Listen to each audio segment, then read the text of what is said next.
Step in the fire. Step in the fire.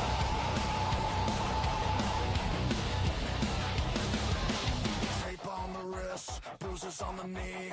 Up before the sun, still you gotta bleed. Tired little town, hot dust in your throat. You learn how to run, then you learn to float. Every eye's a test, every turn is a gate. Every night on the line, a chance to be great. No slave, no grace, still you show your face. One more round, one more climb, one more shot tonight. Rise, Cincinnati, rise, rise, rise. Steel in your lungs, fire in your eyes. Rise, Cincinnati, rise, rise, rise. Take what you earn, and don't ask why.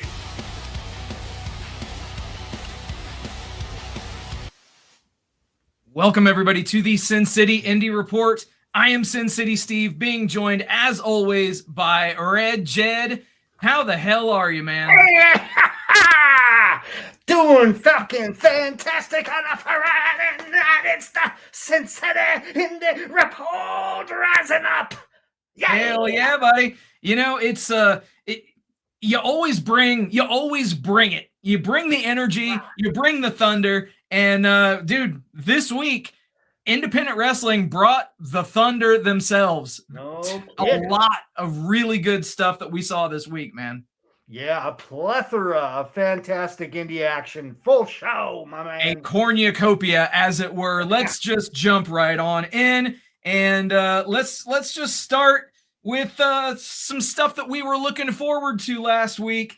And let's talk first with MLW Fusion, episodes 199 and 200. Ah, man, we had a lot of good stuff on this 2-hour block, man. Dude, where do you start, man? This was great. Let's just start at the top of here, man. Blue Panther versus Austin Aries, and we have a new national champion. The national openweight title was on the line. Blue Panther losing out to Austin Aries, who's having a bit of a career renaissance. You gotta love it, man. Austin Aries is doing some of the best stuff that he's done in quite some time, sir. Yeah, this match overachieved. I really enjoyed it. I really enjoyed everything about it. I didn't expect a title change, so that was a bit of a surprise as well. A pleasant surprise, matter of fact. So, Absolutely. Yeah, fantastic. Absolutely, man. And actually, obviously, we're starting with technically episode 200. So we'll break this down. We'll talk about episode 199 after, kind of go a little bit out of order, but why not? Let's lead with that 200th episode. Because, dude, this Mystico and Templario match delivered as well. I'm just gonna say it. I think this was the best MLW match I've seen all year. Great near falls, great crowd interaction. These guys crowd loved all of the lucha shit. Yeah. Again, this was from Cicero Stadium, a heavy Latino populated community. From when I went to TNA shows there, very much a very heavy Latino crowd. They love the lucha, and they absolutely loved this match, as did I. I said last week, I talked a little bit about Mystico's aura in MLW, and this is an example of it. He shines in this environment to the max. I mean, it's like a different level than we see, like, say, in AEW. Sometimes we see those flashes of greatness from Mystico in AEW, but this is a whole different deal here. Dude, you bring up a great point. It is like it's not even a different presentation, but he just has like grades higher aura than a lot of the people on the roster. And that's not a slight on anybody on the roster. It's just the way that he's being presented. AEW does a phenomenal job of presenting Mystico, for the love of God. I mean, he's held championships in that promotion, but the fact of the matter is, yeah, he is just head and shoulders above anywhere else in the domestic American product. Yeah. On this MLW presentation, it's a great thing to see for sure. Yep. Well, then when you have him in there with Templario and other CMML stars that he's very familiar with, yes, they've had tons of matches together. I think that makes him stand out as well, as they're utilizing him in the way that naturally he best fits in there with Lucha Talent mostly. So there you go. But yeah, fantastic fucking match, man. Oh, dude, absolutely fantastic. And you know, I've got to point this out. That match actually graded it an 8.0 on Cage Match. So no shit. Wow. Yeah. So so pretty solid rating stuff there. And then we did see you know, a bit of an interesting kind of a matchup on this episode, as we saw Mads Cruel Kruger defeating Bishop Dyer and kind of claiming a bit of redemption, if you will, for Shotzi. So you gotta love it. And where do we go from here when it comes to Kruger and Shotzi, and as we ended up seeing the Good Brothers? Yeah, apparently they're looking ahead in MLW. They are forming a faction upcoming, the Contra Mercs or something like that, where it's the faction that's taking on Contra moving forward now. And what a presentation also that Shotzi resurrected Kruger. I mean, it was right out of a horror film. I loved it. You know, and we'll kind of pivot here, but you know, we did find out on episode 199 that the Monster Hunt was her tracking down Mads Cruel Kruger. And I know how you love yourself some B horror. And dude, that was the very first thing that came to my mind as this vignette was playing out. I was like, this is some trauma type shit. Like this is a lot of fun and very kind of kitschy. And it was good. It was enjoyable, and even better if you're in an altered state of mind. Absolutely, yeah. This would be something I would usually see on like a JCW. Yeah, but yeah, they brought it with this storyline. I loved it, and I love Shotzi's going to be kind of the second to Cruel. I like that dynamic as well. So yeah, this is a win-win, man. I love it. Absolutely, man. And, you know, obviously we didn't really talk about it with that first slide, but we did also see Zamaya squashing Lily Ruiz. So that was always good to see. Props to, you know, Zamaya, somewhat local talent, regular appearances in FSW, obviously from the Phoenix area. So really good stuff to see her on this large of a stage.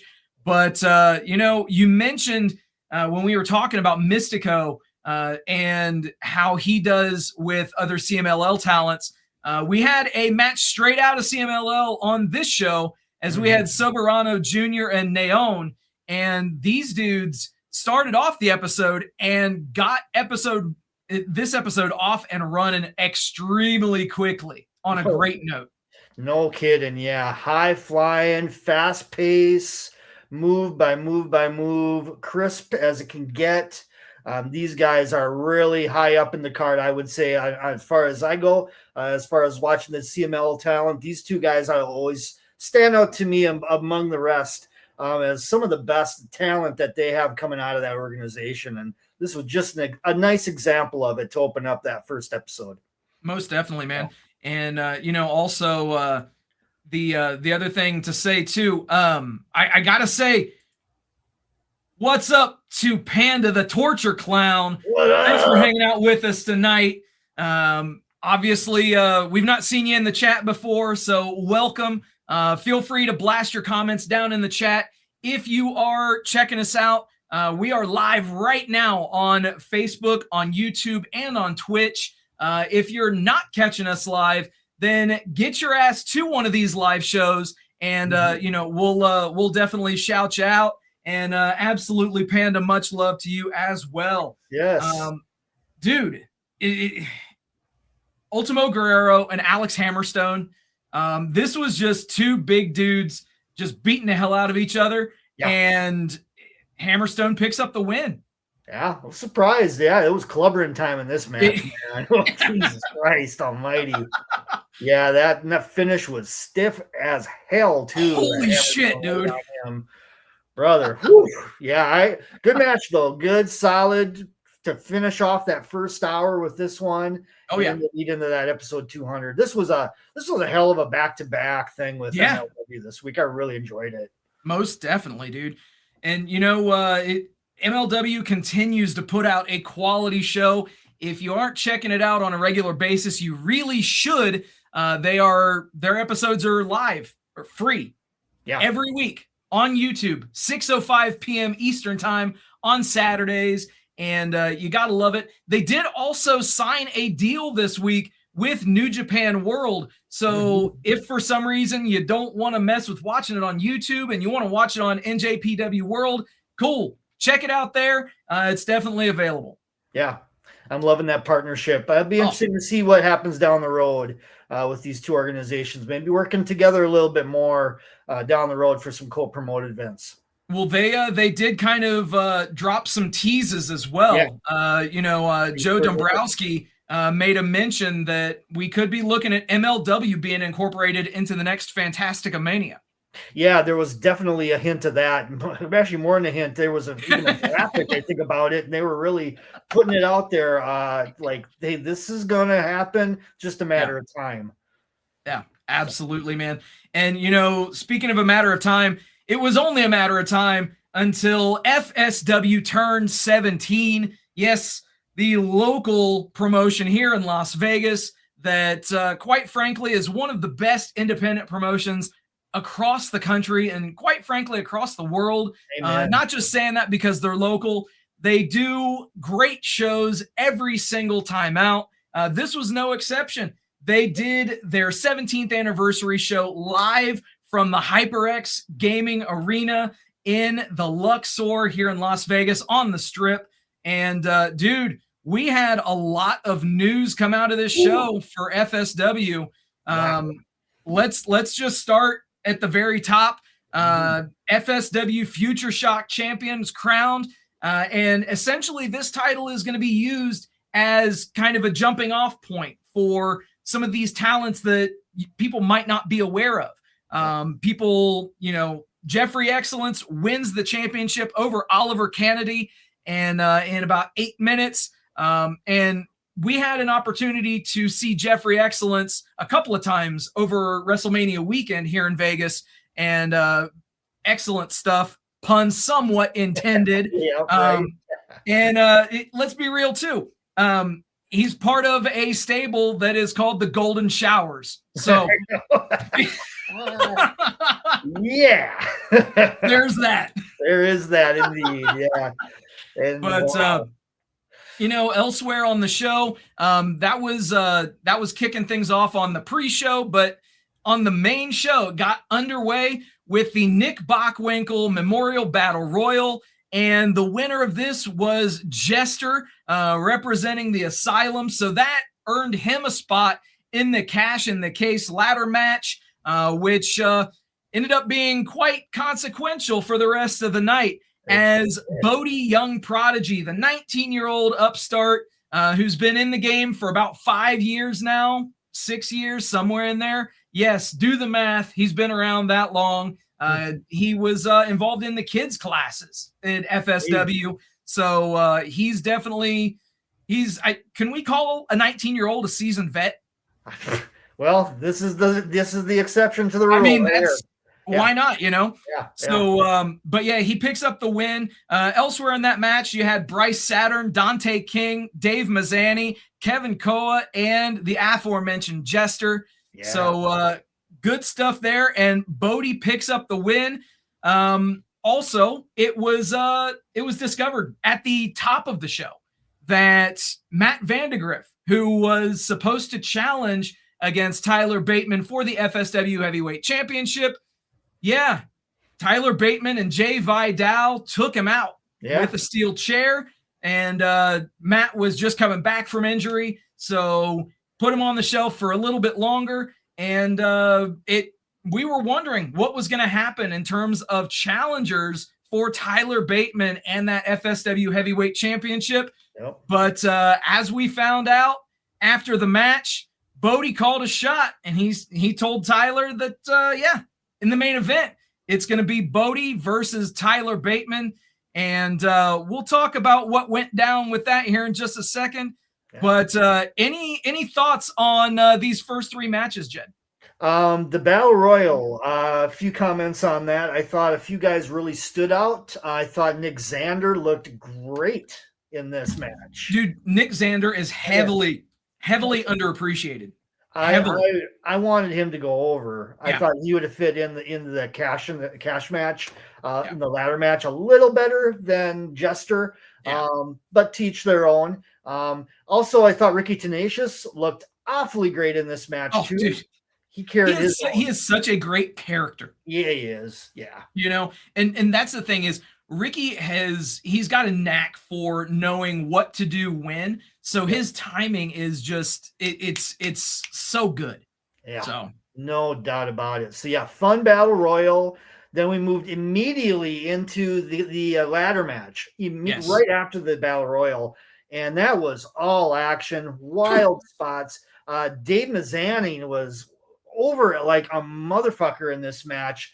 Hell yeah. Rooting for his ass, I gotta say. and so here's kind of the backstory on that is Dave Mazzani is kind of a regular participant in those Nick Bockwinkel Battle Royals. So he's been in like almost all of them. And for him to not be involved in the Battle Royal this time around was interesting. But I think that he's got a built-in fan base for sure. And you know, you got to love anybody that uses the claw. I still pop for that move. So same. Yeah. He was looking great in this match, and fun ladder match with Bodie winning. And I have to say as well, great promo work from Bateman. Yeah. As we led up to this, finding out that we were going to have BYP and Bateman in the main event, I thought the promo work that he did to set that up was great. Yes. And I think, I mentioned that, speaking about underrated people like Nick Xander, I think Tyler Bateman is also very underrated as well. Sure. He plays that cult leader, that very cerebral kind of a heel extremely well. Guy is so good in all facets of it. You know, the guy can go in the ring, he can go on the mic, and he just commands your attention at all times. He's been doing some great stuff in FSW. Yeah, his presence is top of the heap, man. Really presents himself well as a champion, as a big star. Like you said, he's got that cult leader vibe down much better than like the Righteousness and some of these other talents in professional wrestling do. I think he comes off a lot more credible to me in that presentation. So that's a perfect word to describe that, is credible. Yeah, it's credible. Yeah. Yeah, man. And elsewhere, we had plenty of titles still on the line. We had the No Limits title on the line as Jaden Cole defeated and retained AJ Avon and Fox Valentine. Again, talking about nonstop action. This match brought it as well, which seemed to be a going trend on this show. Seemingly everybody that was in there doing things did their damn things. You know what I mean? Yeah. So had their working boots on all the way. Yeah. Completely. Yep. And we saw a title change in the next match that we're going to talk about. We have a new Nevada State champion in Brett the Threat. I was shocked. He defeated. What's that? I was shocked. I did not do that. Yeah. I gotta say though, Brett is very good technically in the ring. Yeah. So, as part of the Fight Club stable that he has, he's positioned properly as well. He's been doing some great things technically in not just FSW, but the surrounding promotions here in Vegas too. So this was just a matter of time until he got some gold as well. So good to see him.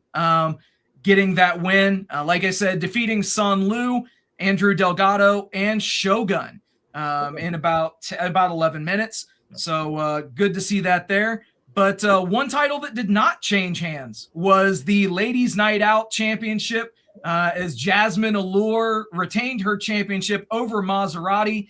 And this is one of those titles that is a traveling title, as FSW is exclusively on the Title Match Network. And Title Match Network, they got their claim to fame, if you will, or their mass expansion due to women's wrestling. So they created the Ladies Night Out Championship, and they have the, that string of events as well.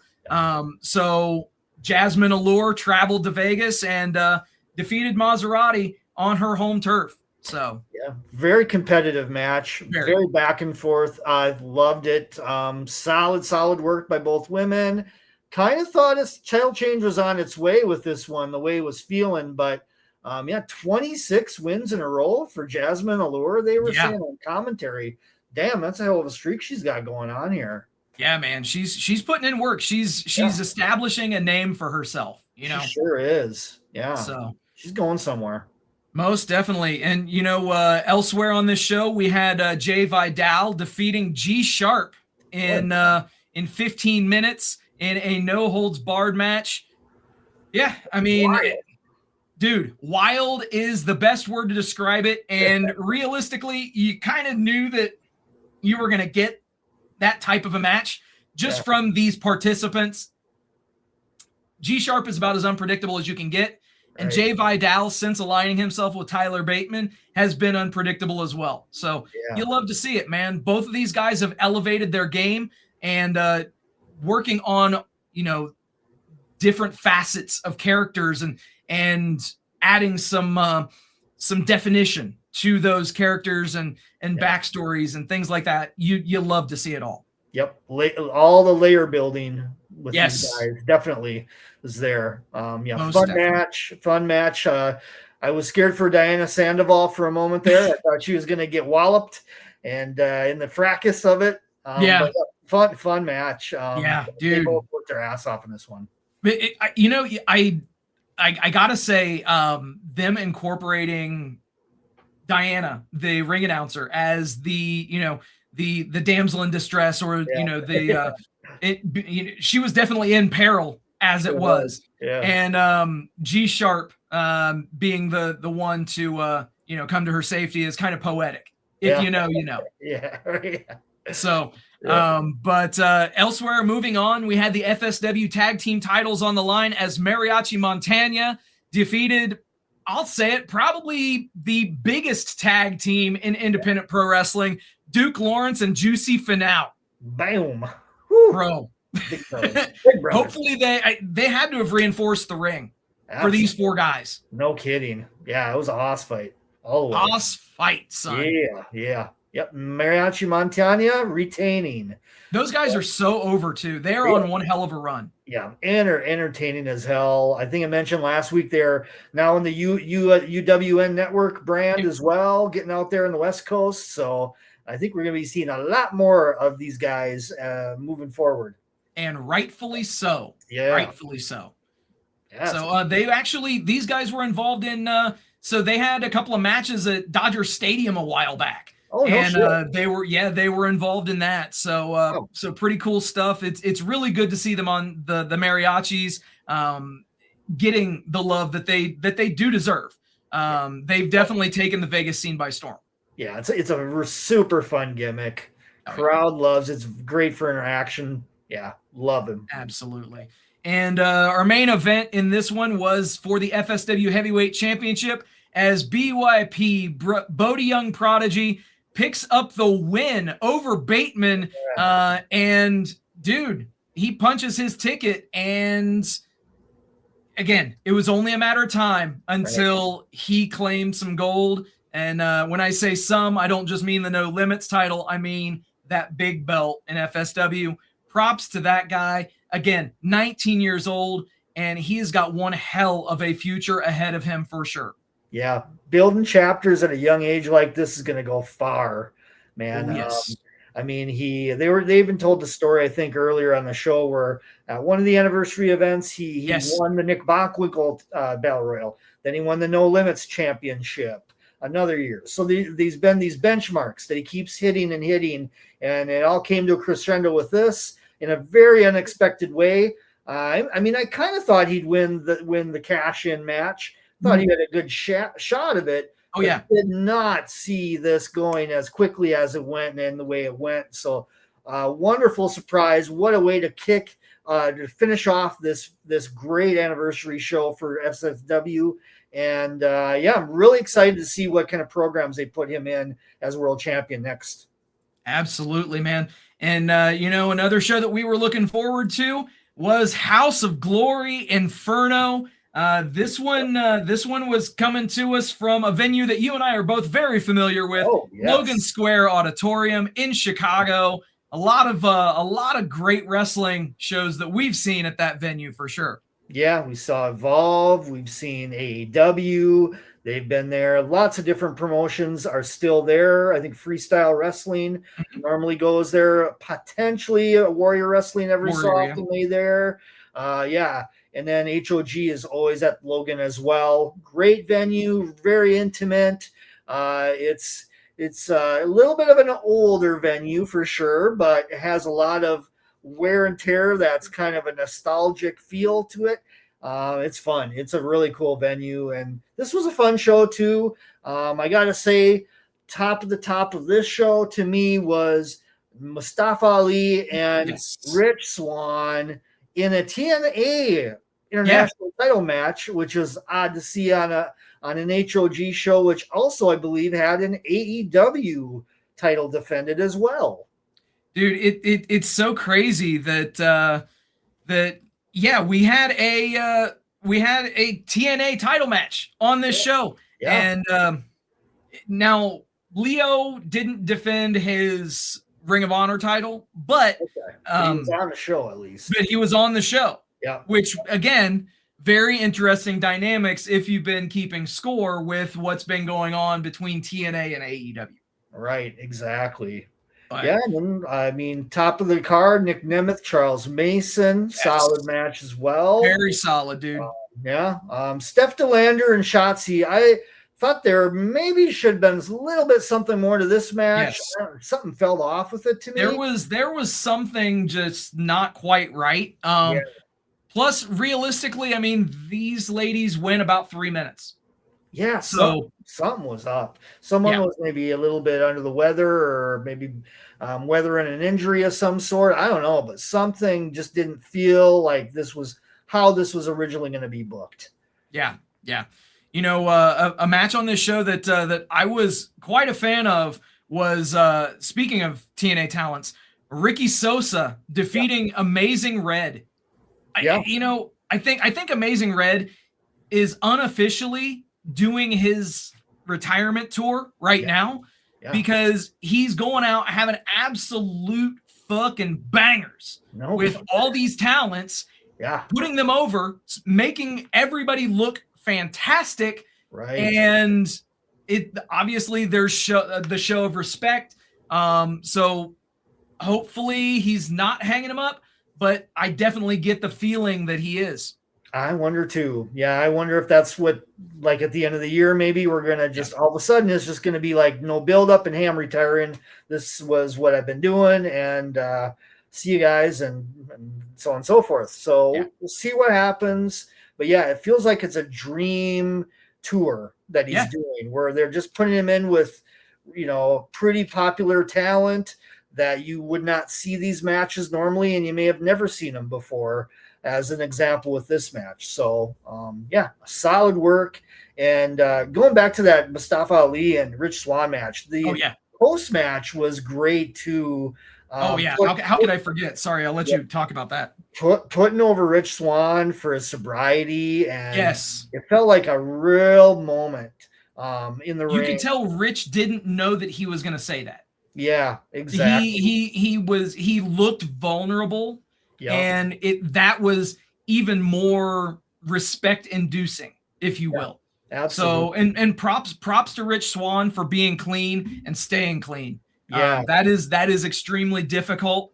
And, the most difficult time in that is that, first couple of years. So yeah, gotta love that, man. Shout out to Rich Swann.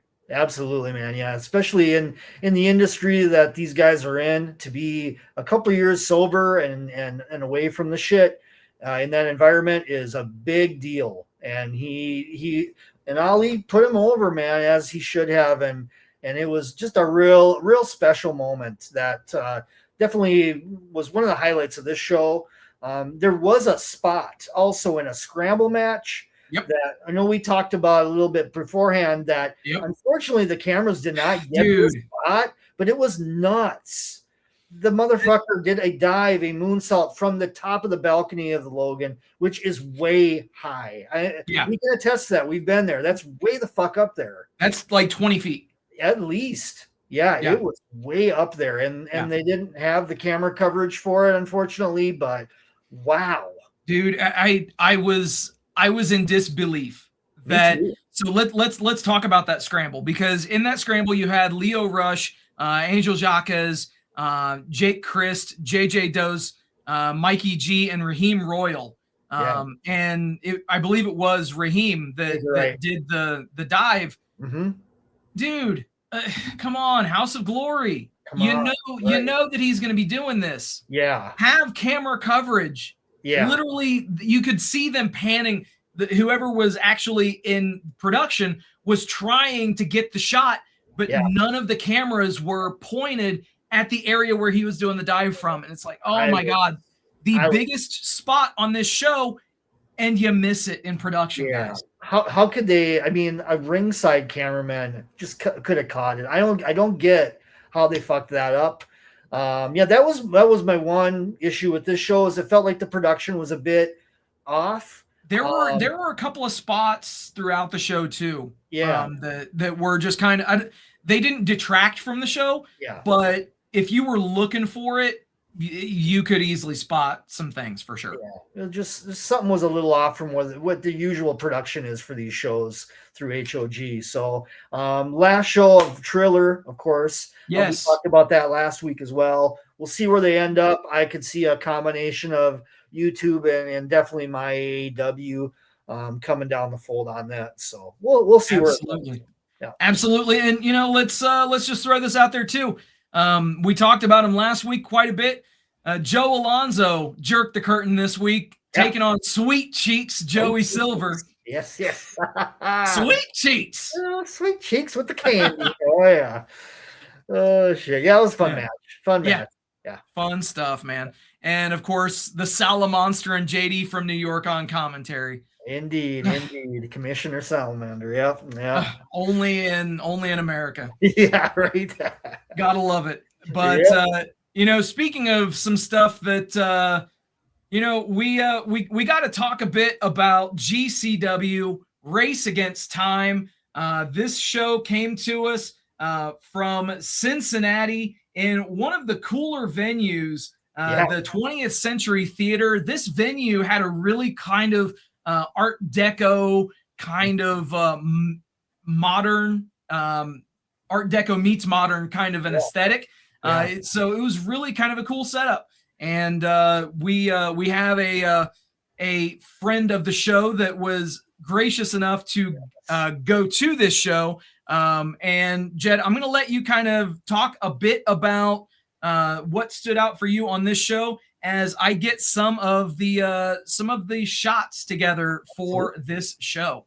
Absolutely. Yeah. The venue was super cool for this one. I'd never seen anything on TV from this venue, so this was a first for me. And I know our friend Matt was there, and he had some thoughts on it as well, for sure, about the aesthetic also. And I feel like it was almost like a kind of like you have a dream, you're having a wrestling dream, and it's like this odd, very unique venue that just like you wake up and be like, wow, what the fuck did I just dream about? That was what this venue was like. It was just like you said, like an Art Deco, like a painting of itself inside of this place or something. That's a great way to describe that, actually. It was real cool. It was real cool. But yeah, a couple matches really stood out here to me. The main event was Joey Janela and Hook of AEW, which was Hook's first shot in GCW. Great main event, solid work. Thank God he had different music too. Yeah, that was the key, man. And I think Tony Khan needs to take a clue that it's time to get rid of that fucking music that he has in AEW. It's please move on from that. That is just does not work at all for his character. This was more in line with it. And Janela, as always, Janela continues weekend after weekend in GCW to be that guy that puts the guys over that need to be put over in the right spots to move them up into certain areas. And this is an example of it. Hook now taking on Atticus Cogar this weekend for the GCW championship based off of the events of that match with Janela, how they set that up afterwards. So that was a big highlight of the show. And as well, I think we could agree, all you, myself, and Matt as well, from what his report said, was that 6-man tag. Dude, that was a cooker. Dude, yes, abso-freaking-lutely, man. And Bust of the Brain and Billy, you just knew that they were gonna take this. But Bang Matthews and Teriyaki had quite a good showing for themselves as well, man. Yeah, this was a great party match all the way. Everybody looked great in there. Yeah, just fun. I think that maybe this match could have maybe been a little higher on the card. Yeah, I think it would have fit pretty well, like coming off of the right by the main or near the top. Just because the energy of this match was just like, whoa, here we go. Loved it. Oh yeah, absolutely. And another match that was that I was pretty fond of was the Jimmy Lloyd and Priscilla Kelly match. Yeah, man. PK has been doing some really good stuff in GCW, and hopefully she continues to be featured on a consistent basis with GCW. Yeah, she had a great weekend on both shows, actually. This was a kickoff, and then she had, we'll talk about it in a second, but she had a great match again on Saturday. So fantastic weekend for her. She was put over in both matches, very strong. So that was strong. Great to see that they're moving up with her. And the GCW title match on this show, I thought was very much an overachieving match too, with Aaron Williams in there with Ogre. I'd never seen this guy, and man, I was rooting for him. It was really damn good. And Aaron Williams brought it, bro. Like absolutely brought it. And I know that we like to put over a lot of talent here, but the fact is, I wasn't familiar with his game. I really wasn't. Yeah. And he had one hell of a showing in this match. They were saying that he was, that he was a vet that's been doing this for quite some time, and it definitely shows. Let's put it that way. Yep. Yeah, he looked fantastic in there. I believe the way they were selling it, he was like a local guy from the area, an Ohio guy. Yeah, and he had the Cincinnati Reds gear and everything. So pretty cool stuff, man. He he took the skewer shots from Atticus. And especially, let me go ahead and mention this. He not just took the skewer spots, but dare I say, those skewer spots really kind of shined. And here is one of the images that I'm going to mention here. Obviously Atticus in the electric chair, and he pounds those skewers into Williams's head. And dude, again, Atticus with those skewers. I mean, it's a tale as old as time. You just know that he's gonna stab you with those damn things. And here is proof of that. But dude, it was a solid match. I was definitely overachieved, like you said. Yeah, I was kind of at the edge of my seat on this match. I thought the action was great. The violence was plenty. There was great intensity in this match, so I really enjoyed it. Yeah, and then I don't want to say the ultra violent main event was pretty solid too, between Otis Cogar and Anakin Murphy. This was just a mauling. This was just utter sheer destruction. Yeah. Anakin Murphy got absolutely wrecked by Otis Cogar. Yeah. Complete, gusset plates and the whole deal. I've got one of the images up here right now of Otis driving one of those into his head. Ugh. Yeah. Not a fan of the gussets. They just freak me out every time. They scare the shit out of me. And I'm not going to lie to you, man. You can call me a pussy. I don't care. But anytime that anyone uses those, it's like, oh, fuck. Yeah. A lot can go wrong with those real quick. Yes. Takes the term slicing and dicing to a whole new level with those gussets. Yeah. Yowzers. Yeah. And of course, like I said, Otis picked up the win. It's kind of cool. They did have a promo with Otis and Atticus as they were, on their rooftop of their house in Cleveland. Yep. And they laid it out there. Atticus is the world champion. Otis is the ultra violent champion. The Cogars are on top of GCW, and who's gonna dethrone either one of them at this point? I know, especially Atticus has had a hell of a run with the world championship. And I don't see anybody on the horizon that they have fully set up for that title change. We'll see what happens, but and then Cogar, I think this is his second run as with his title. Mm-hmm. Yep, with the ultraviolent. Yeah. I mean, you can maybe go back to Tremont again. I don't know, but I think they're going to have a run here for a while. That's going to be a bit lengthy. Yes.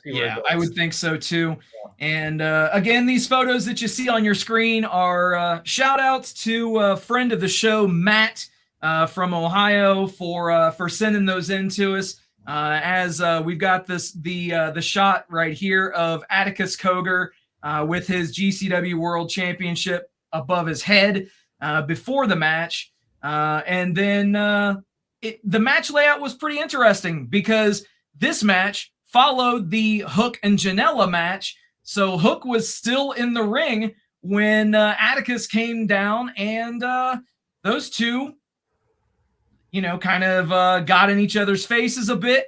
And we'll talk about it, but that is going to be a match on the next GCW show that's going to be taking place this week, as it's going to be Hook versus Atticus Cogar. And you think Hook's gonna take those skewer shots? Well, we'll see. I mean, this is an interesting dynamic. I don't foresee Hook getting the title either. Right. But yet on the other hand, I'd be very surprised to see him do the job either. I don't know. So very, very unique stuff going into this one. Yeah, absolutely. And here's a screenshot or an image from Janela and Hook as these guys were about ready to square off. Nice. And of course, as we had mentioned, Hook picked up the win, choking out Janela. Right here, you see Hook locking in the red rum. So good stuff there. Elsewhere on the show, here was the Double Styles Clash, which is a pretty dope finish for Busta and the Brain. Alec Price, Jordan Oliver, they are doing their damn thing in GCW. Still the GCW tag champs. Here is an image of Jimmy Lloyd about ready to give Priscilla Kelly a package pile driver. And you're welcome for that image, by the way. Hey, buddy. And by the way, it's on top of 4 chairs too. Oh, that's right. Oh. According to what Matt had said, the thud of Jimmy Lloyd and Priscilla Kelly hitting those chairs was a pronounced thud. Oh, I bet. Yeah, I bet. Absolutely. And then last but not least, Billy Starks. You got to love anytime that Billy Starks is in GCW. Absolutely, man. Race Against Time was a super, super fun show. But that wasn't the only GCW show this week, as we did have The Last Ones Left, which came to us also from a theater. This one was a bit more of a not so modern type of a theater.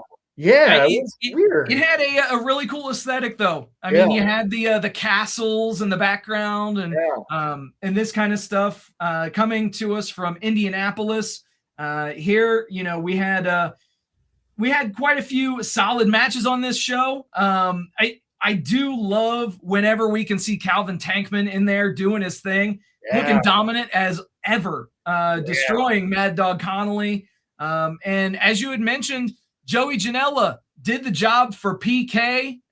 Priscilla Kelly picking up the win over Joey Janela here. And again, Joey is, dude, he is vastly underappreciated in pro wrestling for sure, with what he's done in the last year specifically. And dare I say, even in the last 6 months, just in 2026, he has done a lot of great things in 2026 so far.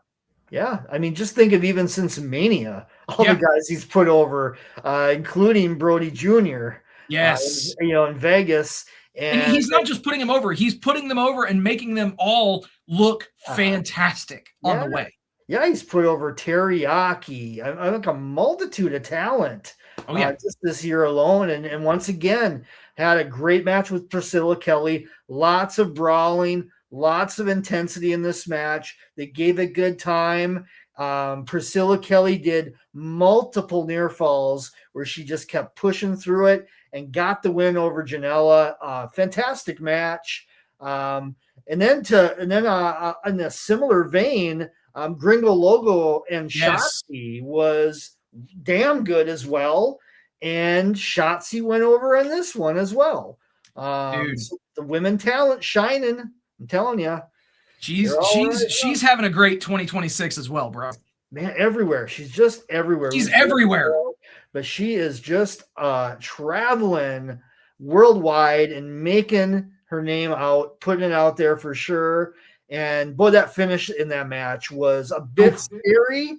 Gringo Logo didn't completely clear that. He hit his neck and back against that top of that chair as he went over. Yep.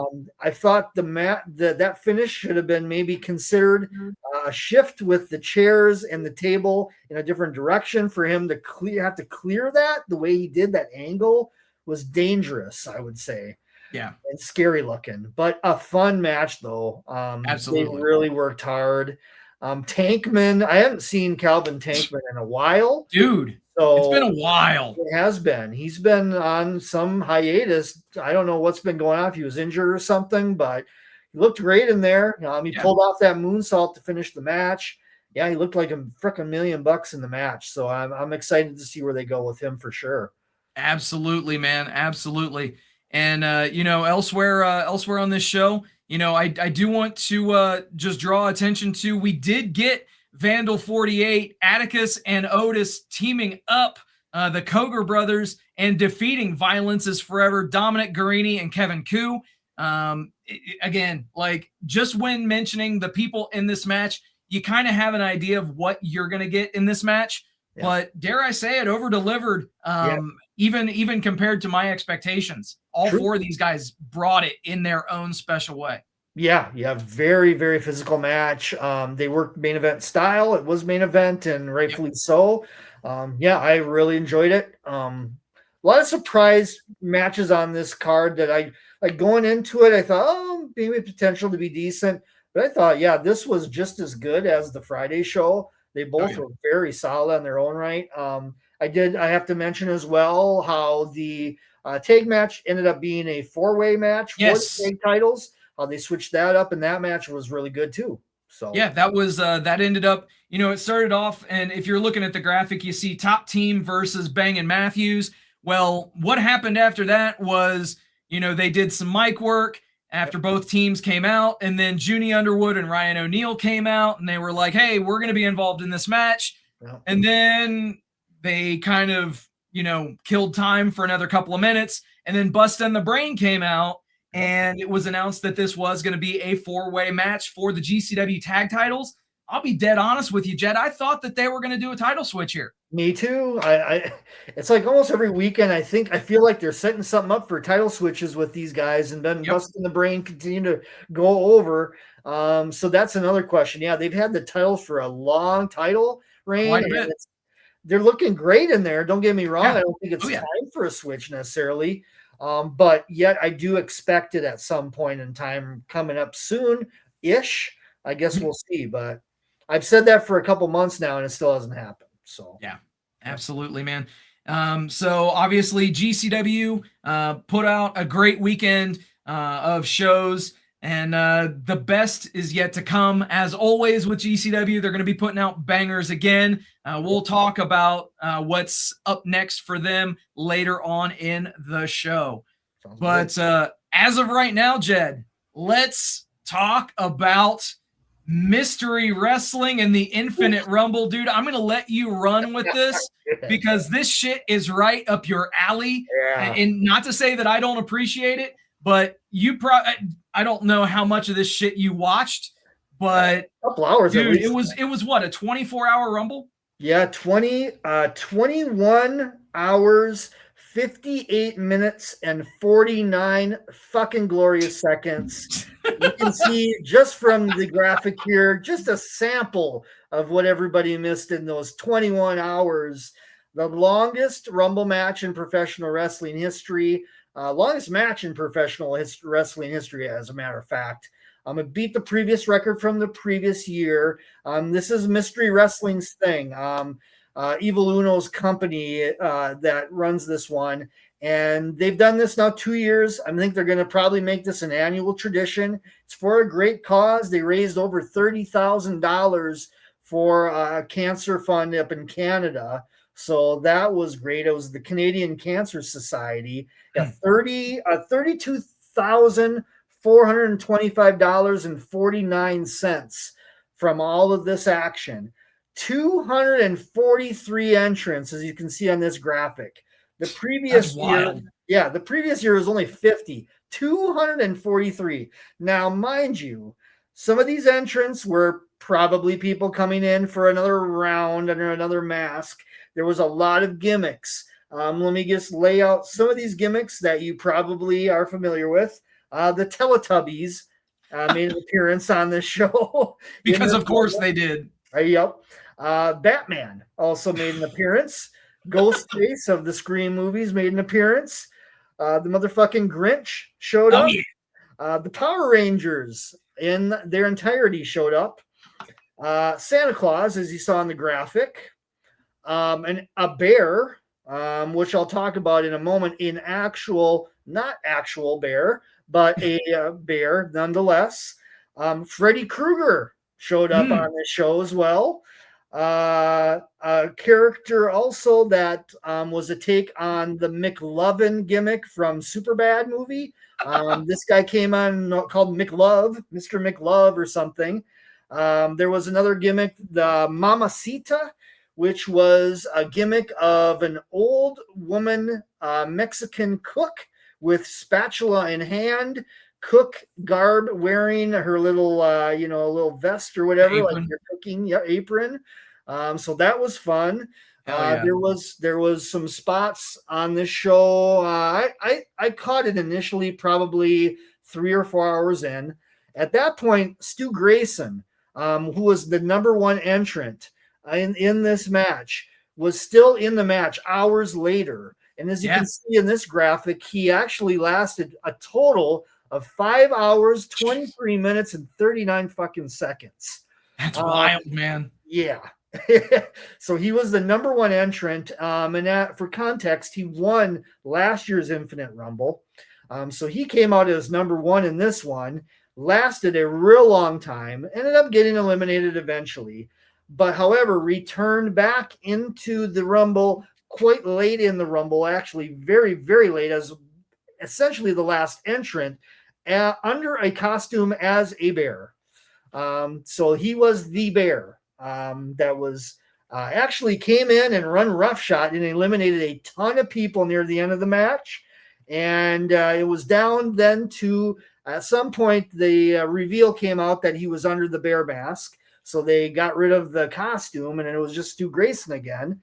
And we got down to the final 3, which was Stu Grayson, a competitor we'll talk about in a moment, and the Invisible Man. Oh, shit. Who once again made a large appearance in this show, eliminating many competitors before Stu Grayson finally got the best of him. So there was a long sequence of Stu Grayson in there with the Invisible Man. I guess they have even history in this promotion. So there you go. Stu Grayson finally eliminated the Invisible Man, but little did we remember that there was one competitor left, and that competitor was the Cool Ref. Dun, dun, dun. Dun, dun, dun. He was kind of hanging out in the corner, being cool. And, of course he was. Right? And Stu Grayson didn't think anything of it. And all of a sudden, the Cool Ref shows up at the end there and gets Stu Grayson out and wins the Infinite Rumble. And what a fucking deal this was. Dude. I'll tell you, man. I got to give it to Evil Uno, man. He did commentary, I'm not even shitting you, for basically the entire time. What? Yeah. He had a few times where he stepped out to grab a little bite to eat, take a leak, et cetera, do what he needed to do, but very limited time away. He basically was doing commentary with different individuals from start to finish of this one. I couldn't believe it. Kudos to him for putting this all together, to being the catalyst of this through his promotion, to bring the commentary in a very unique way. There was a lot of commentary, or a lot of comedy in the commentary. He had guys like Simon Miller show up, RJ City, Excalibur, different talent from AEW and overseas. So they joined him at different times. So it made for a really, the times I did watch it, which was intervals, mind you, but real fun, real wacky, just schlocky stuff. There was a sequence with about 7 or 8 competitors where they kept doing the devil's kisses on each other. And mind you, these are grown-ass men. We're not talking women here. So that, and even the referee got involved in it at some point, and it was just one devil's kiss after the next. Lots of low blows. I lost count the number of low blows in this match as well. So there was a lot of just goofy ass shit. And 243 entrants later, almost 22 hours later, and $32,000 later, the Infinite Rumble made history. That's awesome. Past week. So check it out on YouTube. It's in its entirety on YouTube on the Mystery Wrestling website.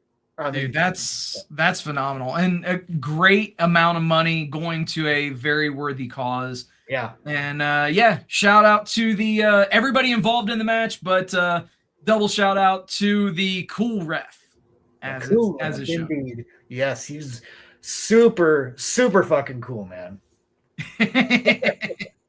If you say so, bro. And let's just go ahead and just pivot. And let's talk about 1FW. Shit, man, if nothing else, so you can give your voice a break after that diatribe over mystery wrestling. Now, granted, it's no Evil Uno doing commentary for 24 hours. But nonetheless, thank you for your expert breakdown with that, my friend. Indeed. So 1FW, they've been doing some great stuff. We've talked about them almost every show that we've done, and this was no exception. This was episode 39 as they continue to build toward their next super show. That's going to be coming up very, very soon, and they're building to Summer Stage 2, as it were. And on this show, we had a pretty interesting tag match. We had Roosh and Jose the Assistant. Wow. Yes. Jose the Assistant tagging up to take on 2 members of the Superstars, Nikki 8 and Tommy Mars. Yeah, those are the names, by the way.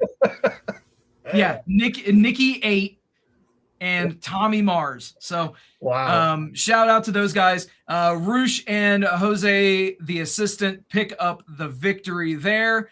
And, dude, Roosh is money wherever he goes. Yeah. Doesn't matter to me if it's an AEW, doesn't matter if it's in Ring of Honor, doesn't matter if it's 1FW. This guy, we talked earlier about aura and presence. Yeah. Roosh has it, man. He sure does. He absolutely has it. I don't want to be that guy, but it is pretty criminal that he hasn't held a title in AEW whatsoever. I know, right?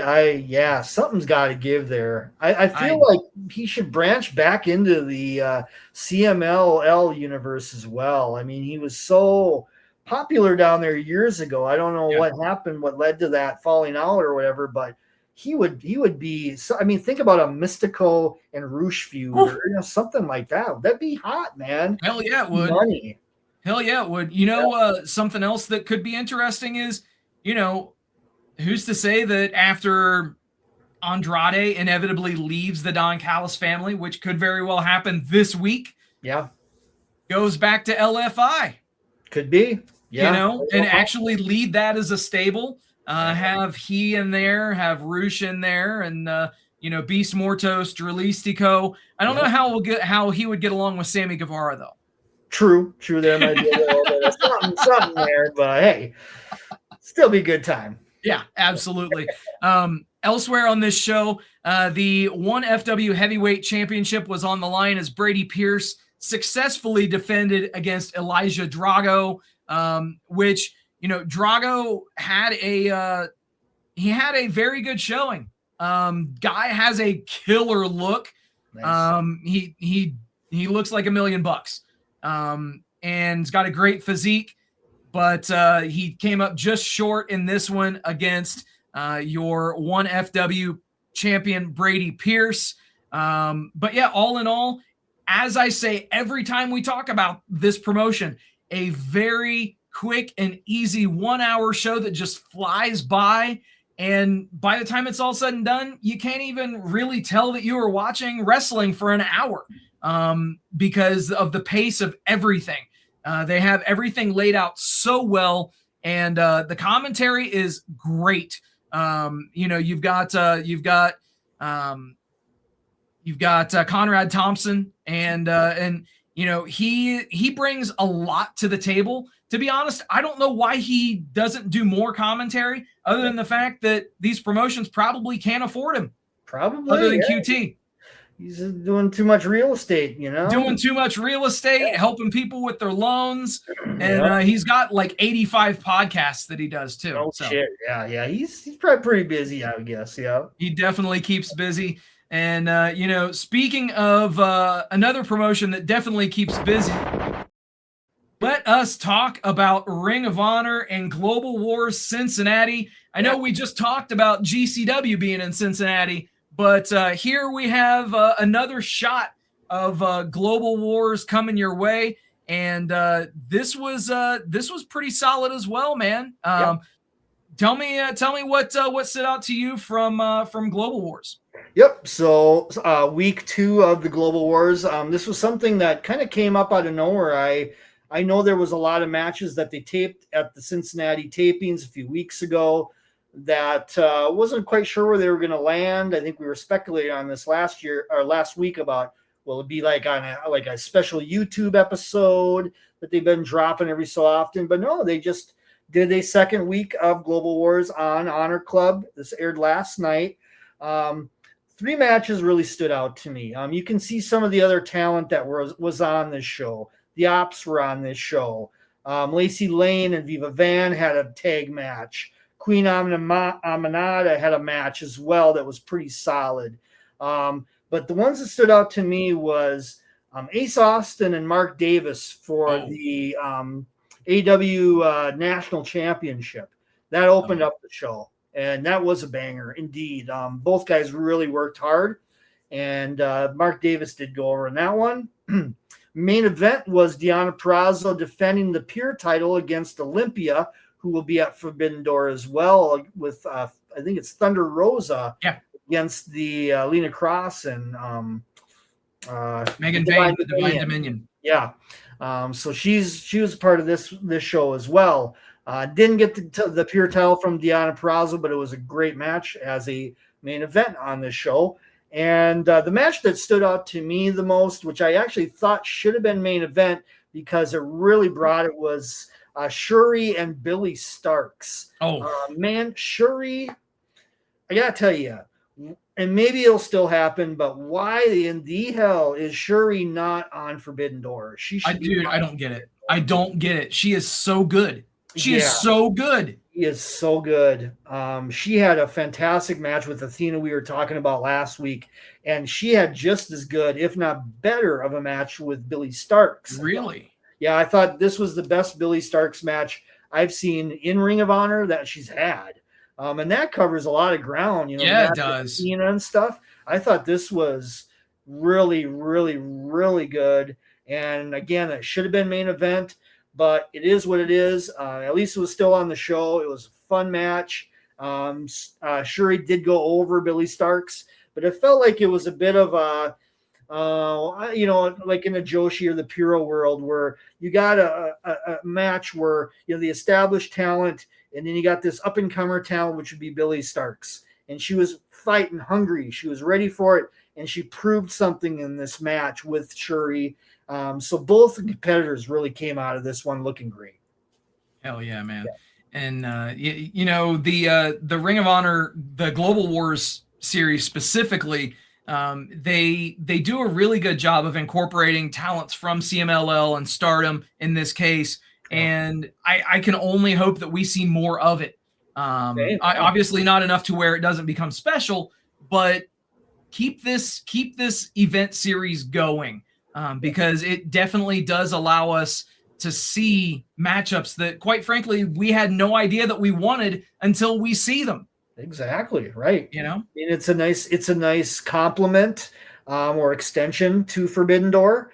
Since we are having a bit on with Forbidden Door, there's maybe not as many interpromotional matches as I would think there would have been. No, man. But we did get some for Global Wars in the mix at least. So there's that.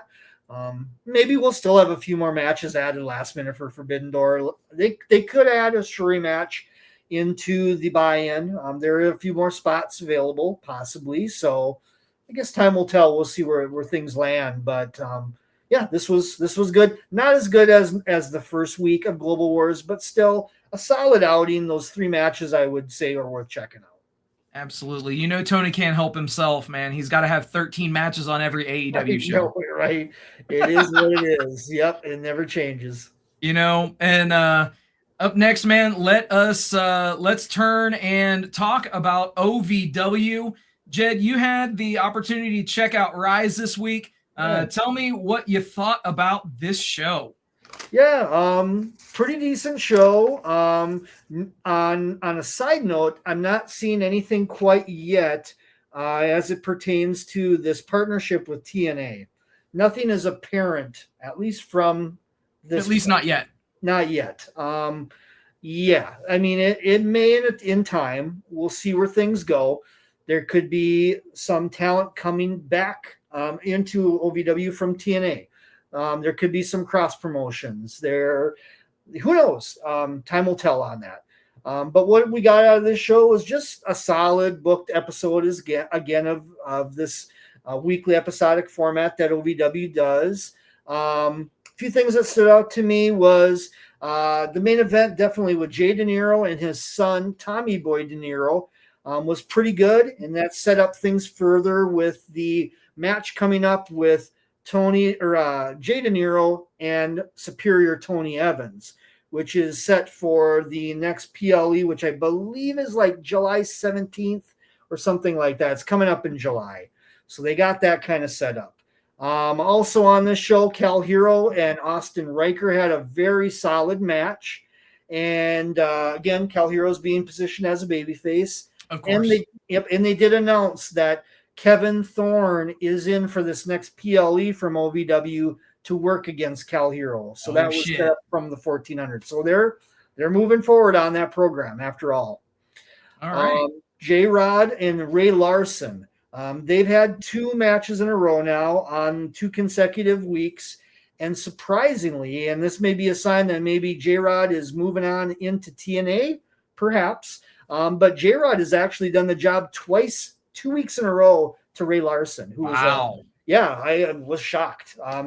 Much less the first week, even more on the second week, that she again put Ray Larson over. So I just kind of feel like maybe she's moving on up in some capacity.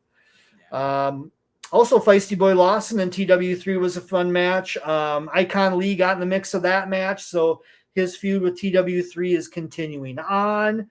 As well, Steven Steele did work a match again as babyface, white hot babyface, Dusty Rhodes style, all the way. He was Dusty Rhodes in every single moment of this match.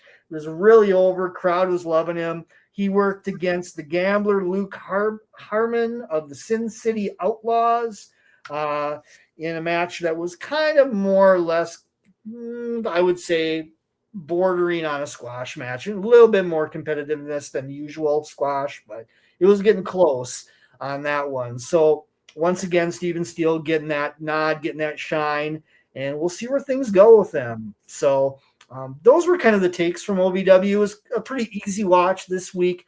No big angles really came of it or nothing like that. They're just progressing in their storylines and continuing to move forward. So, hey man, sometimes that's the name of the game, especially as we'll turn and talk now about Memphis Wrestling. And this episode was not even so much about the matches on the show as it was about the closing segment to the show, as we did have a retirement. And you know, I think that it really kind of set the table for things, because I don't know if it's actually going to end up being a retirement by the time it's all said and done. Doesn't feel like it. No. Yeah, I don't think Austin Lane's going anywhere. I think they're going to set something up with that Boxby guy. Yep. Bosby he's dude, say whatever you will about him, but he is the best heel that they got in Memphis Wrestling. So as the graphic shows here, it says time to say goodbye. No. Not going to be saying goodbye, because Tim Bosby decided to stick his nose in that retirement segment. And we shall see what comes from that. But yep. And well, I think Mike Anthony and Bosby is the next direction. Based on the finish of this one. And I think that's either was taped recently or coming up here. I believe it might air on the 4th of July episode or the week after. Okay. So it's on its way. I would think on some capacity, Austin Lane's going to get involved in that. That'll segue then from Austin Lane still having one more match, at least one more against Bosby, maybe to kind of close off the career then finally at that point. That would make a lot of sense, actually. Yeah, I could see them doing that. And then Marco Harris, the Battle of the Marcos on this. Marcos. Marco Polo, Marco Stunt, Marco Harris. No contest. No contester. Not happening. God, dude, I hate that shit. I know. It's just like I said last week, man. I can't stand the shows that end in a no contest. Yeah. It is the biggest gut punch, the biggest nuts punch, whatever you want to, whatever vernacular you want to use. You just, no matter what, it almost always feels like the show's ending flat.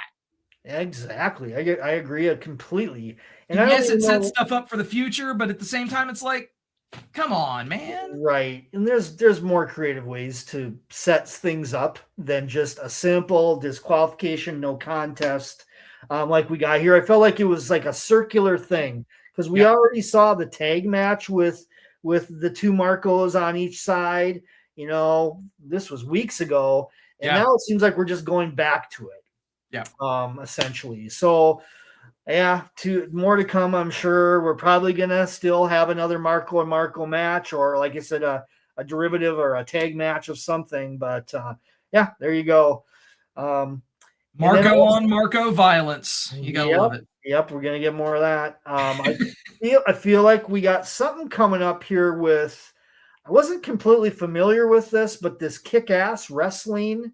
Yeah, that was actually what I was going to talk about next. Yeah.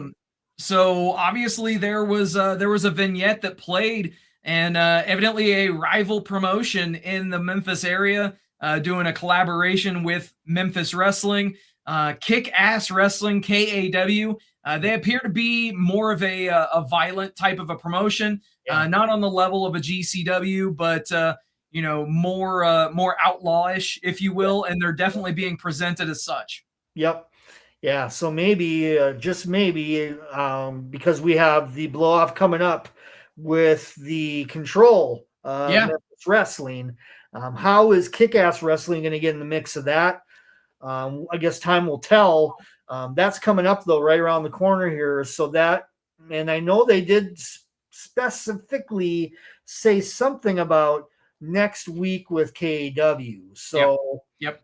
You can put two. They will be on the show next week, so they'll have a presence in Memphis Wrestling next week. Yep, maybe an invasion of talent or something show up here, and off we go. So, absolutely, man. Well, let's just talk a little bit about another promotion that keeps tradition alive, and that is the NWA. Talk to me about what went down on Powerrr on Comet. Yeah, just a few things of note. As you can see from the banner here, the main event was the World Heavyweight Championship match with Thrillbilly Silas Mason and El Dragon Nihan, and bowling fucking shoe ugly match, guys. This one was rough around the edges. El Dragon Nihan is pretty green in there. Thrillbilly can work if he's in there with the right kind of guys. Obviously, we're gonna have things coming up with Silas Mason and Kerry Morton, and I think that'll be a barn burner when that happens. I don't have any question about it. Kerry Morton was also on this show in squash match. He's establishing himself just even more in his positioning as the heel, managed by his father, Ricky Morton.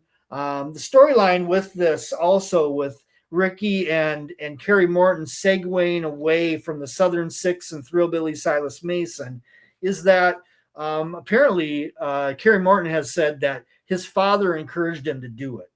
So that's an interesting angle that they're taking, that like the white meat babyface Ricky Morton is the catalyst of a heel turn of his son. I kind of like where they can go with that. They could build with from that and really expand on that. We'll see if they do that. But long story short, Thrillbilly did win and retain the NWA title, and we are still going to see Kerry Morton and Thrillbilly coming up. Also, Slade, I've talked about him before. Oh, yeah. Yeah, Slade. This isn't the same Slade from GCW. This is a different Slade who's kind of, I've said it before, a mix of Kurt Angle, Daniel Garcia, and his gimmick now is that he has an open submission challenge kind of gimmick going on now. And he is the NWA Junior Heavyweight Champion as well. So prior to this challenge, they had a three-way match, which involved one of the competitors we're very familiar of, Teriyaki. Oh, yeah. Yeah. So he won this triple threat match, and he immediately got to face Slade in this submission challenge, which he did not come up successful in. But still, it was cool to see Teriyaki on the NWA. I think he fits in pretty nice in this. So that was a plus on this episode as well. And there was more slime balls. The slime balls are looking more and more like they're going to be turning and breaking away from Aaron Stevens' faction of champions.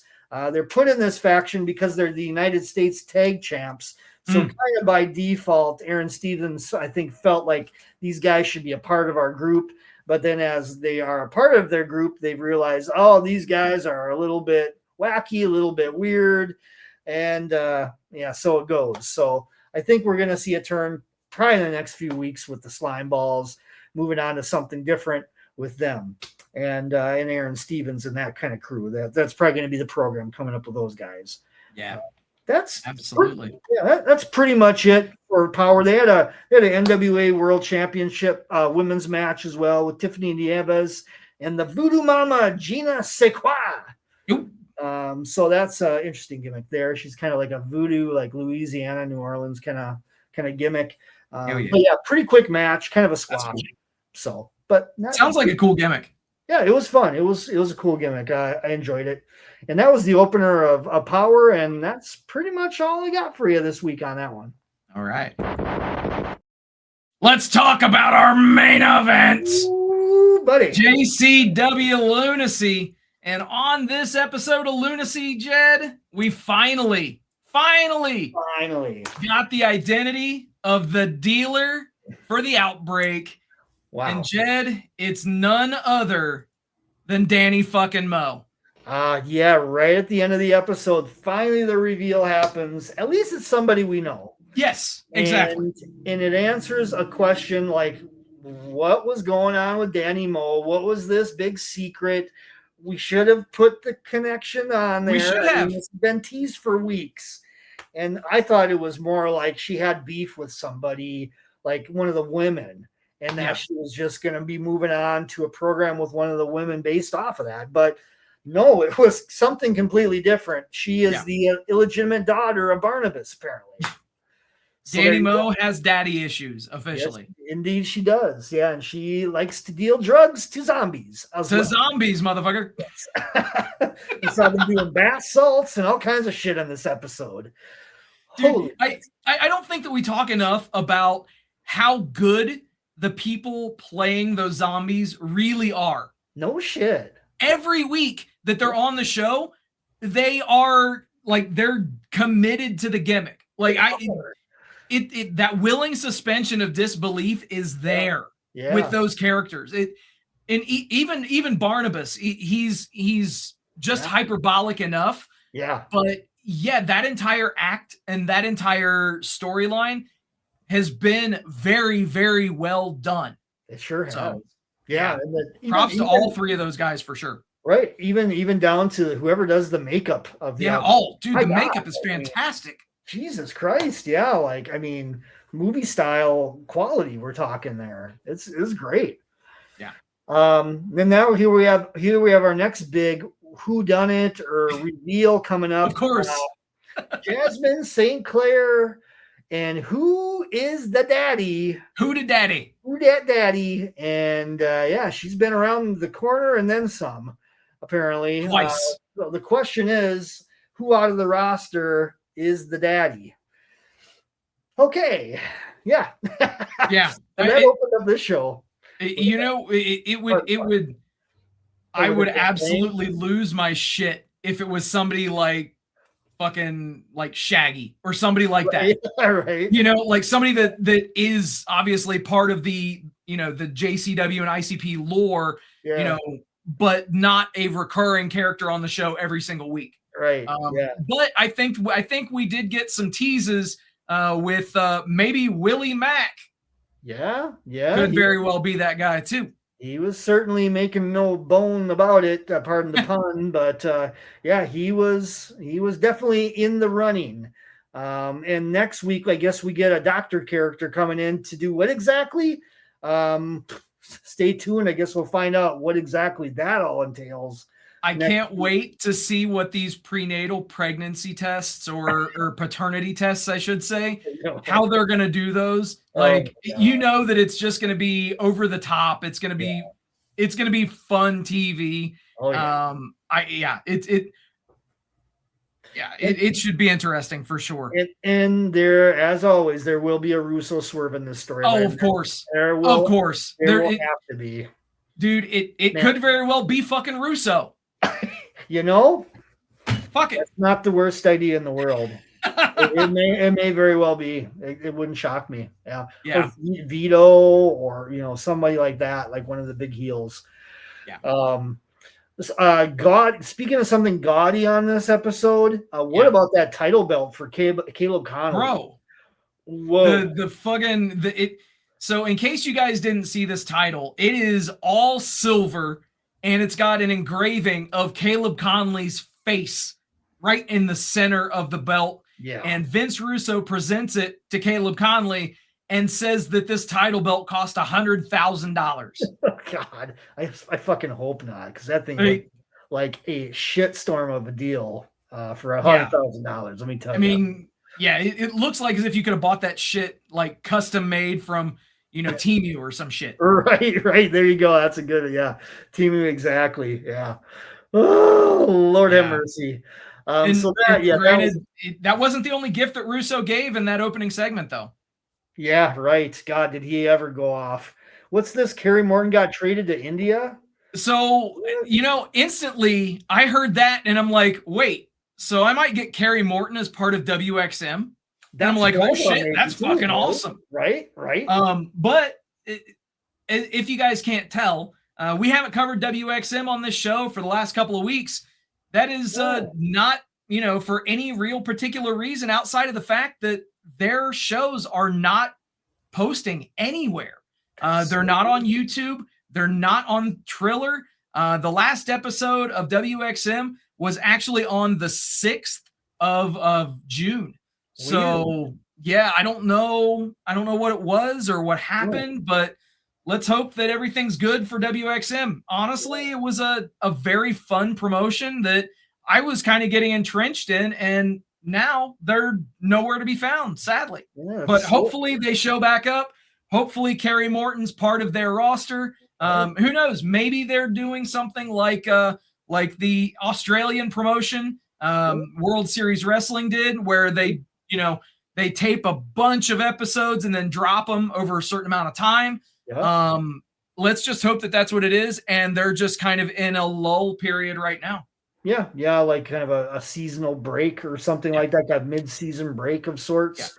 Because they did, 26 episodes? They were like 20, 25, 26, something like that. So a substantial amount. Yeah, man, no cool Mr. JCW theme song this week. I was kind of bumming about that. I know. And for the love of God, if y'all are watching this, anybody in the JCW offices, make that fucking song available for download somewhere. Put it on Spotify, put it on YouTube, something. That shit is hilarious. Absolutely. I get into a lot of the themes on this in this brand. It's just like even like Caleb Connolly's theme. I kind of get a kick out of that. I mean, there's just so many. It's just like, facades for sure. Facades.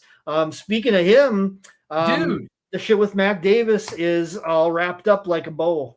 That shit's water under the bridge now, it seems like. And I found it interesting because we talked shit. There were some things that we actually had issues with that they've done, as part of their show and their presentation.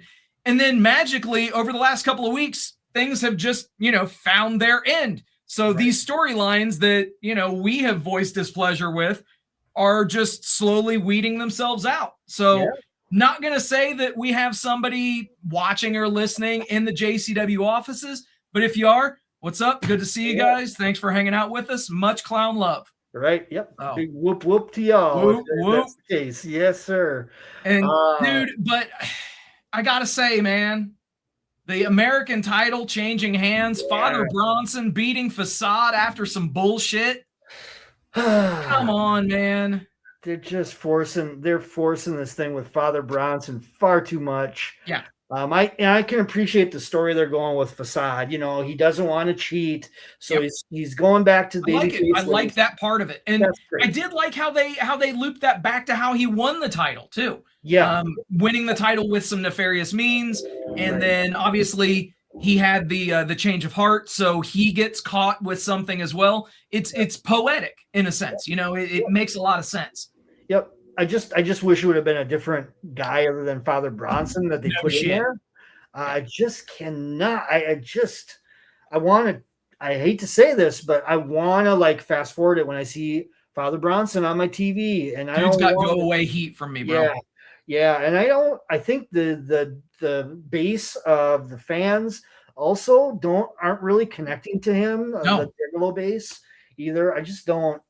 I don't get it. I don't know why they keep pushing this guy. He tried handing out the roses before the match, and I found it interesting. Like, some of the people were just point blank, like, no. Yeah, like, please. We don't want your shit. Yeah, we're not interested. We don't like this gimmick. It's dumb. We're not feeling it. We don't care one way or another. We just want you off TV. We want you off of the fucking whole thing. please. Speaking of a similar type of a gimmick, but a completely different gimmick, what the fuck are we doing with this Purple Phantom shit? Yeah, I knew you were going to go there. I knew you were going there. Yep, one more time. Here we go. Let's run it back. Yep. Hey, at least Russo and Violent J are having fun with it in the segments. I can dig that. But this is like a broken record. Different color or different color, same day. Same shit. I mean, the dude is just a fucking walking mess. I guess that's his gimmick. That's the gimmick. Basically, It was painfully obvious when he came to the ring and couldn't take his cape off that was going to be his undoing in the match. And sure as shit, over Malcolm Monroe III, picking up the win over the Purple Phantom with a roll up after the Phantom can't get his cape off. So he puts it over his own face and then gets distracted by it, and Malcolm rolls him up. God. Yeah, where this ends is anybody's guess. But hey, it's fun. It's fun. Yeah, so exactly. Dude, tell me what your thoughts are on the 6-man tag that went down. Too Tough Tony, Violent J, and Willie Mack defeating the Luciano Family Enterprises, Big Vito, Sally Boy, and Vincenzo. Yeah. Sally Boy got that ass beat. He sure did. Yeah. Good. From the JWO too. From the JWO, yes. Yep, the band was back together, and sure enough, and then we got a big storyline shift where Yabo broke away. They got the cuffs. They got the cuffs off Yabo. Violent J was handcuffed to ringside. They got the cuffs off of him, and the reveal came around that they ended up finding the other clown and everything's cool. So I think now we're ready to get the Brothers of Funstruction back out there. And that's going to be the next thing, is they're back as a team, and they're going to be taking names in the Luciano family, apparently, moving forward. So we'll see what's the next twist in this storyline. Absolutely, man. And, I do have to say, I'm glad that storyline's kind of wrapping up as well. Yeah. It's time. Yeah. It's time for that storyline to be over. Yep. Agreed. But, the main event of this show, we found out who's going to be challenging against Caleb Conley for that JCW Lunacy world title, as Josh Bishop, the Juggalo world champion, defeated the former Lunacy champion Cocaine due to a distraction from Hokane, of all people. I know, right? And I think Steven, didn't Steven get in the mix of this too? Steven Flo was in there. The Ring Rat was in there, and got the Coke Slam for her troubles. Yep, Big Al showed up in the mix of it, I think, to get Hokane contained, so to speak. There was a lot of moving parts in this one. But as we kind of were thinking, we're going to have champion versus champion. Yep. I guess it's coming up at that Juggalo gathering. Got to be at the gathering, bro. I think. Although the way this show goes, it could be next fucking week. It could be next week. It very well could be. It could be very quickly soon. So who knows? But there we go. Yeah, another fun week of JCW. Dude, JCW every single fucking week is so much fun. Like I say the same thing almost every week, but I enjoy watching this show. It's escapism for an hour and 45 minutes every week for me. I appreciate that. And it's just a super, super fun and easy watch. And the characters, dude, I'm starting to take to the characters more and more. Mm-hmm. Gotta love the hyperbole, and gotta love the, like you mentioned, the theme songs, the actual characters, and the dedication that everybody has to developing those characters. It's fun to watch. Yeah, there's a lot of shades of gray with these characters. One moment you think they may be a baby face, the next minute you go heel with them. But I like that. I like that there's like this kind of like back and forth a little bit. I know the Mac Davis and the Facade storyline was so back and forth. You didn't know who was in what role and when. So I enjoy that. I like that. It's not such a cookie cutter formulaic thing. That's one thing Russo's strength is he can build and create shades of gray and some storylines and some characterizations. Absolutely, man. Yep.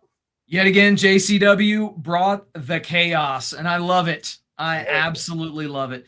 So let's talk about what we're looking forward to this next week, because dear God, we got a lot of wrestling. Holy shit. I mean, and we're not even talking about indie promotions. No AEW, WWE, TNA. There are 4 fucking PLEs or pay-per-views this weekend. Unbelievable. And we got a ton of indie shows to talk about too. So Jed, let's let it rip, brother. We got up first. Let's talk about the Battle of Gotham, brought to us by Car Shield. Car Shield presents the Battle of Gotham. So, the question is this weekend going to be not only, it will be the Battle of Gotham, but the question is, are we going to see the skyscraper match this weekend or not? I am not positive on it. This past week on Gotham Wrestling, they didn't flat out say the skyscraper match was coming up this weekend, but they kept talking about the Battle of Gotham is starting this week. So I'm thinking it's going to be like a 2 or 3 week kind of deal to finally lead to the skyscraper match, either potentially next weekend or the weekend after. On Gotham, just a quick kind of recap on it. They did have a thing at the end of Gotham where all of the 5 guys you can see on this graphic, Chris Dickinson, Ray Jazz, Drew Gulak, Jake Redondo, and Max Caster had a brawl, and it was kind of a melee. There was a match with Ray Jazz and Richard Holiday also as the main event on this that led to all this.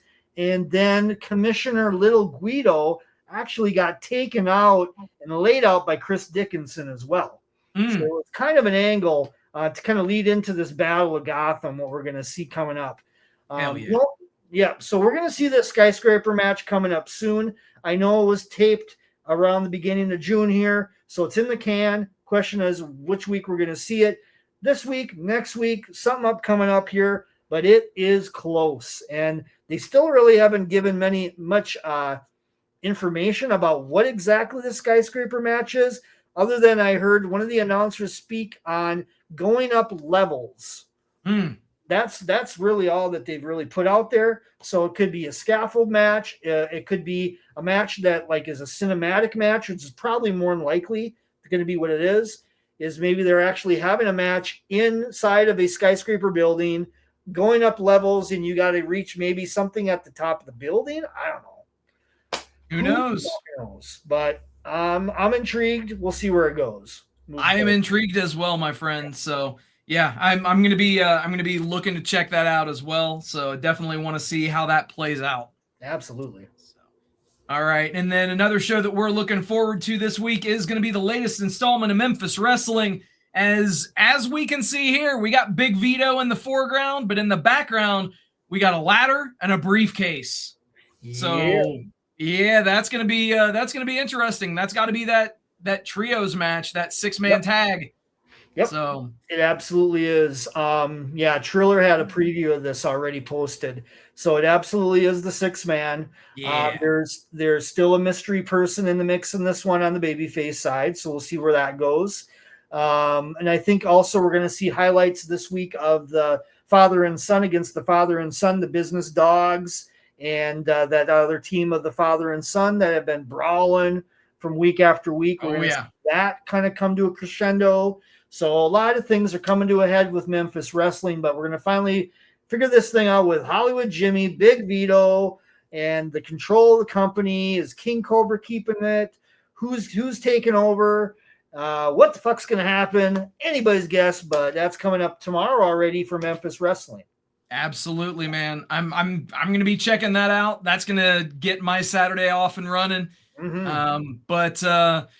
Another show that we are going to be looking forward to is America's Most Wanted from GCW. And dude, this show looks fucking stacked. No kidding, man. I mean, dude, you got Nick Gage, Starboy Charlie. Yeah. Like that's going to be interesting. Janela and Haley J. Yeah, I never thought I'd see that one. That's an again, Janela mixing it up with the women, getting his ass beat by the women. Yeah. Unbelievable. Gotta love that. Yeah. I mean, God, look at Leo Rush and Shotzi Blackheart, man. Yes, that was gonna be a lot of fun. Yeah. Hell yes, man. Of note too, you mentioned his namesake earlier. Slade is gonna be taking on Viperous. And it's actually not even listed here on the image.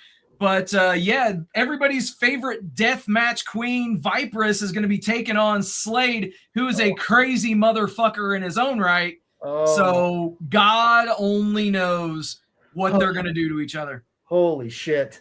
Yeah, and then we got the tag team championship. This is a one. When was the last time the Butcher and the Blade have worked a tag match? Bro, that is going to be a solid match. I think, I don't understand why Butcher and the Blade haven't really caught on anywhere else since their departure from AEW. I don't know if they were, if either guy was injured, but it's good to see them back in the mix with things. And going against a team like Busta and the Brain, that should be just a one hell of a fight. Not even a match, but a fight. Yeah, I think Butcher and the Blade have something to prove too. Yes, out in the mix for so long, I'm sure they're going to have a chip on their shoulder, wanting to make a statement in that match.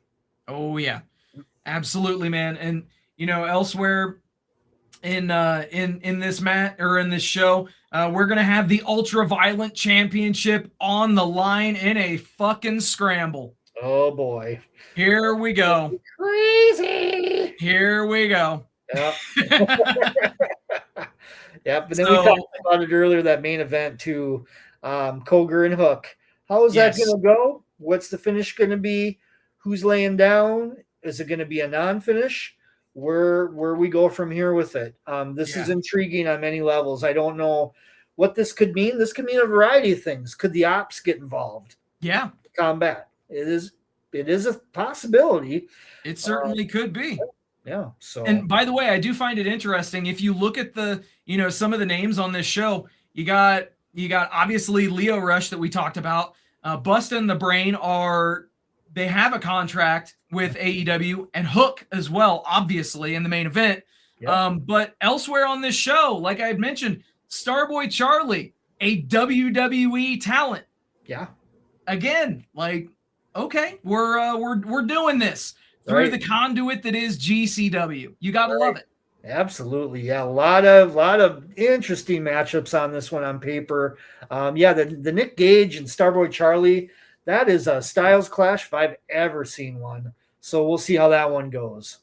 Absolutely, man. And obviously we've got a ton of things that we're going to be looking forward to this week, but we've got a lot of programming coming your way right here on the Vegas Bad Boys Podcast Network. The actual next show that you're going to be, that your feeds are going to see, I would say that you're going to see, maybe you watch the video, is going to be a recap and rant of AEW, New Japan, and Stardom Forbidden Door, done by yours truly. The two of us are going to be getting back together. We're going to be talking about all things Forbidden Door, so be on the lookout for that. I think Tony is going to have 20 matches on the show, so we might not be able to do it that same night. So probably look for it on Monday if I had to guess. Yep. But we'll play that one by ear. But definitely check that one out. We will be live on Facebook, on YouTube, and on Twitch as always. But before we head on out of here, Jed, give the people some final thoughts. Tell them where they can follow you and keep up to date. Absolutely. On YouTube, Super RedJed's the handle. RedJed's Wrestling Rant is the name of the game. All kinds of stuff on the YouTube. Highlights from matches from the past, events from the past, random rants from the past. And we are also going to be doing, myself with Sin City Steve, a special mid-year awards. We're going to take a look back at the first part of 2026. I'm kind of thinking about the 4th of July weekend being a perfect time to drop that. Hell yeah. Looking on for that. Also, we're going to have a lot of stuff coming up from different shows. I think I talked about this last week, but live events from the AEW event at the Minnesota Twins baseball game at Target Field on July 10th. I am leaning more and more to going to G1 in Chicago at the Now Arena. So that would be the night after. Hell yeah. And then also tons of indie events from SummerSlam week. GCW is going to be in town here in Minneapolis for a couple shots.